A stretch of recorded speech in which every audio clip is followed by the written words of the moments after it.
Whoa, brother! You guys remember how I was talking about confusing stuff? I was like, man, isn't life confusing? Religion being confusing, and my place in the world, and all that. Well, it branches from a few crazy fucking things, okay? I feel generally confused when it comes to religion, when it comes to people's fucking fucking concepts in this world, and I don't like to participate in it. Most of the times people are super convinced of the shit that they do. Super fucking convinced of it. Doesn't matter what it is. It could be a political belief to a religious viewpoint to or an orientation of the mind of any description, whether it's sexual, gender, or you know, you name it, man, you name it. It's all bullshit, generally. But I want to read you guys something of why this shit can really be confusing. When we think about people that are getting involved with some fucking crazy shit, it's always these rich people. It's always these people that are in higher class society, people that have a little bit of political sway, people that are involved in politics. You fucking name it, okay? Now this is born out of the concepts that lie inside of modern religion. And I want to read you something fucking insane, okay?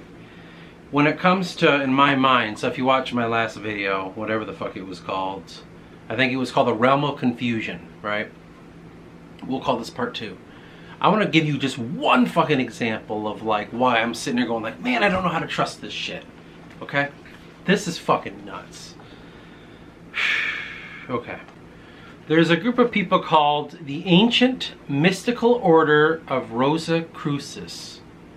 I don't know if I'm pronouncing that correctly. I'm sure some of you are probably like, yeah, dumbass, I don't know who that is. Now, there's some weirdness here. So, I'm just going to jump to 2 paragraphs. I'm going to leave it there. You can figure the rest out for yourself. The existence of the Cathedral of the Soul was first announced in the January issue of Rosicrucian Digest, the first edition of Liber 777.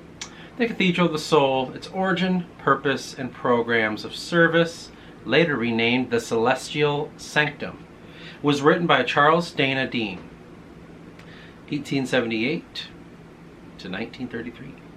An early AMORC, which is a acronym, I think that's what it's called for that group, Grand Master of North America, and made available a month later to members. The September 1932 issue, the Rosicrucian Digest, describes this physical creation as follows. Okay, listen.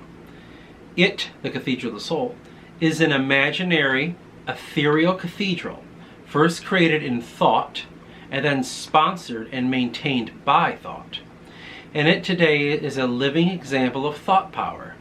Contacting this Cathedral of the Soul in thought is equivalent to contacting a sacred shrine on the earth plane. It further goes on to say that the cathedral is a spiritual creation resulting from the concentration of spiritual thoughts and spiritual vibrations directed to one point from the thousands of minds on earth. In all of the Oriental philosophies or religions, such as focalization of thought and spiritual meditation and contemplation is not only possible and feasible, but a great probability. Harvey Spencer Lewis, imperator of this group and creator of the Cathedral of the Soul, gives the following description of its function and the purpose of his January 1930 announcement in the Rosicrucian Digest. Our members are to hear much about this Cathedral of the Soul in the near future, and at present I wish merely to announce its name and present you a brief picture of what it is.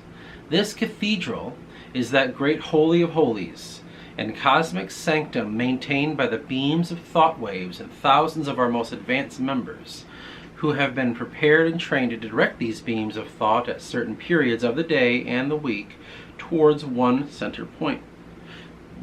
And there becomes a manifested power, a creative force, a health-giving and peace-giving nucleus far removed from the material trials and problems, limitations, and destructive elements of the earth plane. The Cathedral of the Soul shall be your cathedral and mine, and the dwelling place of the great masters of the past and future. Like many physical creations, it appears that initially working with the development of the cathedral was limited to select members of the organization and then expanded to general membership. And then it goes on. I'm going to leave that there. You can just kind of have that to kind of do with it what you will.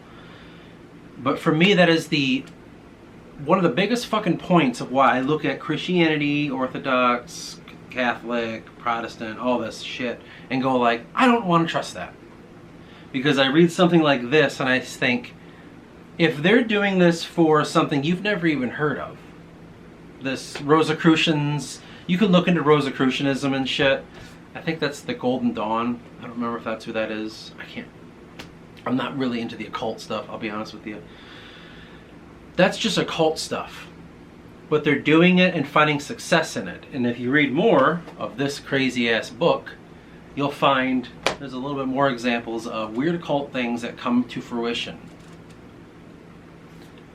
Now we talk about Christianity, Christ, God, and all that. How is that any different? And so in my mind, you can make anything really convincing, but at the end of the day, why is it there? Why is it truly there? Is something, if I can't answer it, I don't think I can deal with it. I don't want to jump into something that I can't say, like, yeah, it was created this reason and by this person. You're going to say it's Christ, and you're going to say it's the apostles that took the word and went forward.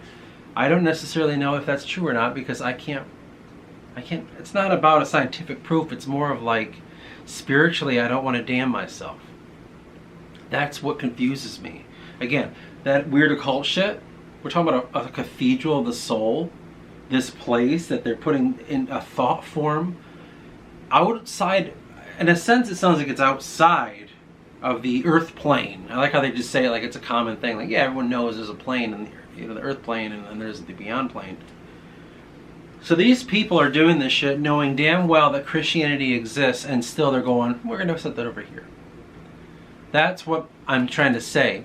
There is so much shit at work that simply believing some concept that has been talked about by a bunch of people gives it more power. And the more power it has, this thought form, let's say religion, the more it can do things on its own. It works through us. But my reason I'm bringing this up is it's so hard to know what's right and what's wrong. And things that we create as concepts in our mind can grow within us and without us.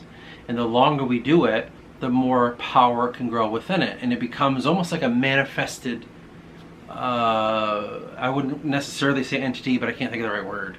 But a thought form is the word that he uses. Now, let me tell you why in my life this is extra crucial. So, I'm writing a fantasy book, right? And this fantasy book is about this whole ass world that exists, and there's a whole bunch of things going on.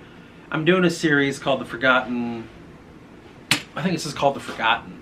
And it's chronicling from the beginning of time all the way to where we are at the book. So that'll kind of give you a basis of understanding. Just watch those. But when I was sitting there dwelling on the bad guy, right, I was like, well, we need like a bad guy. We need a Darth Vader. We need an Emperor. You know, we need Sauron. We got to have a big bad guy. I dwelled something from within. This is why I connect it and I get creeped out. I said, we'll call it the Whisper. And it happened naturally over some time, and I'm not going to get into it, but in general sense, I called the Whisper. Its other name is called the Promise. And this is a being that lives inside the minds of anyone who allows it in or it infiltrates. Now, this whisper is a manifestation of an emotion. Right now, I mean, for the longest time, I just generalized it as fear. But it might be far more complex than that. Essentially, it's a thought form of fear manifested into a being. Now, this being acts through people in whatever way it can, and the promise is why it's called this, would be to allow it in. It will promise you whatever fear can promise you: anxiety, depression, anger, the things that they tell you that it can do for you. So if you act out here, If you throw a little temper tantrum, you'll feel better. Or if you beat this guy up, it'll be better for you. It's basically tempting you. It's taunting you to do these things. Now, it's not necessarily evil, because the whisper can tempt you to do good things of good. It's just fear. Fear doesn't only make you do decisions that are evil. It makes you do good decisions too out of fear. And that's how the promise/whisper works. And again, it's called the whisper just because that's how quiet it is. It's not something that you like see it coming, or you know what's in your head and you're like, oh shit, the whisper is plaguing me. You know, it's so good. It takes a lot of training to discover this. I did not know when I made that. This might sound ignorant. I didn't know about egregores when I made this up. And all of a sudden, I learned about this shit. I'm like, oh my god, the whisper is an egregore. It's the concept of this thought form that kind of manifests in some sense as a being that lives in another plane that affects you, and it acts through you. And this being that I made up is like, it needs parts of you. It needs to manifest itself through the individualization of human beings into a whole human being, and pushes you itself through, and it can create more versions of itself. It's like kind of like a virus is a good way to think about it. That shit I kind of made up in my mind just as a fun little fantasy thing. I was like, oh, that would be very cool, would it not? And then I start reading about this stuff, and then I start connecting this stuff with religion, and I say, this makes so much fucking sense that I don't even know how to feel about this right now. Because I'm not here saying that all egregores are bad. My example of reading that crazy ass thing was saying, look what it can be, and look who made this. Weird occult fucking people from America. God knows the fucking stupid shit they want to get up to, right?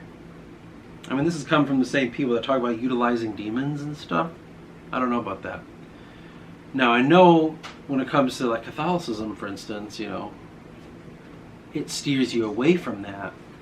But as I hear more and more about people's explanations of biblical text, or the words of Christ himself, the more I'm like, man, it sounds like, to me, it sounds like an incantation. It sounds like some sort of ritualistic words that are said in ways to evoke certain thought forms. And I'm like, there might be something more to this. And then you start hearing about the connection of the Romans to Catholicism, and you start hearing about this weird, you know, as the Roman Empire falls, all of a sudden the Roman Catholic Church rises, and you start wondering, okay, what's that about? Is there a connection to this? Or were they, no, we're just doing good for good, right? And then you see what the Crusades got up to, and you see all this stuff, let alone Judaism. That shit is even worse. And it just makes me go, I don't know about this stuff, man. I don't know. This does not seem like something that I can just be like, this is totally cool. I don't know how to feel about it. Now, I'm not trying to just draw off the negatives necessarily, but can you blame someone when they start coming to realizations of what people do in groups, man? It gets weird. When people start creating rules, guidelines, thought forms, and ways of life, literature, liturgy, iconography, and, you know, all the other isms. When people start doing that shit, you know how many minds jump inside of that? If we're going to sit here and agree that Catholicism has its own egregore, and we're going to agree it's a creation of mankind, how many different minds have jumped inside that, shaped it, formed it, and moved it? I mean, there's Reformations, there's all the denominations that broke free from it. We already can see that. I'm not claiming that Christ himself and God himself are evil beings. I'm just saying, at the point at which we look at it now, maybe Christ was just a guy that found a way through, tried his damnedest to get us all to go to this certain place that he made, or discovered, rather. And at this point, it's gotten so far that it's almost like a damnation of soul. it's sort of an attack on just being a human being, living a life and experiencing. It feels like it attacks that in some sense, based on farther from, even more so than like morals and being a good person. I'm talking like some of the sayings that they say Jesus said. I'm just kind of like, I don't know about that, man. It's like weird culty stuff, or like just okay. There's like small examples, like for me, love Christ more than everything. How? I understand what you're trying to do, but you know what you're asking of people? That sounds like a cult leader, man. I'm not saying that's what he was, but when you hear that and you know what it is, and he's supposedly the Son of Man, the Son of God, that dwells in him too then, because there was doubt before, so why wasn't that in the active life? Doubting God on the cross, whether that's true or not, shows a human being there, and that means there's flaws. And oh no, there isn't flaws. He's a perfect being. He was God. It's like, well, then he wasn't a man, was he? Well, no, because God exists inside of man. God is in you. God is in all of us. Okay, well then, as a God inside of me, I'm allowed to make decisions based on my subjective viewpoint that he must want to go forward and find some sort of soul search in another area. Nope, God wants you to all come back to this one road. Well, then subjectivity wouldn't need to exist unless it's like some sort of fucked up test of like free will. Now, here's one example, my last example. This is very far from it, okay? I'm not claiming to be a god, all right? But I want to give a human example, right? I'm writing a fantasy story. What does that mean? I made an entire world by myself. I made a group of peoples, cultures, lands, characters, plants, animals, you fucking name it. Hand drew all the maps, took my time. It all matters to me. In fact, that world is much easier to understand than this real world. And I've been at it for a long time. Long time. And then I have characters. I've put these characters on a journey. They're supposed to be doing something. Now, in some sense, if these characters were given true life, what would they think of me? They would probably think I was their creator, right? I actually am their creator. I made them. Whether they existed inside my mind of different fragmented beings of myself, they wouldn't know that. But I do. So I know that the beings inside the books represent aspects of myself and the people I know, generally. And the way they interact are based on me having conversation with spirits that dwell inside of myself. These many multitudes of personalities that ride within me are all conflicting, and in this book they become their own separate beings. So if that's the case, then our Creator himself has a multitude of faceted beings that exist inside of him. We could call them angels if you like, that act things out on this next plane. So it's like a fractal thing. Now, let's keep this fractal nature in mind with what I'm doing in my example towards what God is, and this and that. I don't necessarily have, personally, I mean, other people are different, I don't necessarily have a design path for my people in the books. Where I say, like, I want them to do this, this, this, and that. I do want them to do that, but they always fucking do what they want to do, and I just have to follow along. I generally let them decide what they want to do. I know what their general outcome is, but that doesn't mean we'll ever reach it, because they're their own beings, and I can just be there to take note of what happens. But I'll always protect them along the way. As in, I don't just let them go off and die. I'm writing a story, my main character decides to walk off the edge of a cliff. I'm like, well, no, you're not doing that. And if you do, maybe we can make some crazy story out of it. So I could find ways to do it. I like to believe that's how God is. He's this being that is always with us, guiding us. And though your culture, you may never have met Jesus Christ or the God that he speaks of, because you were 3,000 miles away and you didn't hear about it. God's like, it's okay. You have your own beings that you look up to. Because guess what? It doesn't, like in my book, it doesn't matter if it's Oapake, the Forgotten King, Dulag, Dove, Thais, any of the Titans, any of the Aeon. It doesn't matter who you worship. Even lesser beings, like the spirits. In the book, it doesn't matter who they worship, because all those things come back to me. Their multitude of gods, I made in the story for them, to help them, to be their guiding force. So that's me as a writer working with my creation. That's why my mind says no matter where I go, no matter what gods I find, I don't see a true creator going like, well, that's not me though. I see a true creator saying like, it's all me, and he finds me everywhere he goes. Sometimes a door is opened. In my book, it's the whisper. The door is open. Here's the way out. Follow me.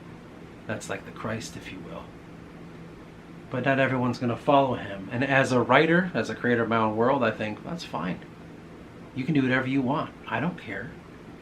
I just care about these characters and I want what's best for them. I like to believe that my creator feels the same way about me.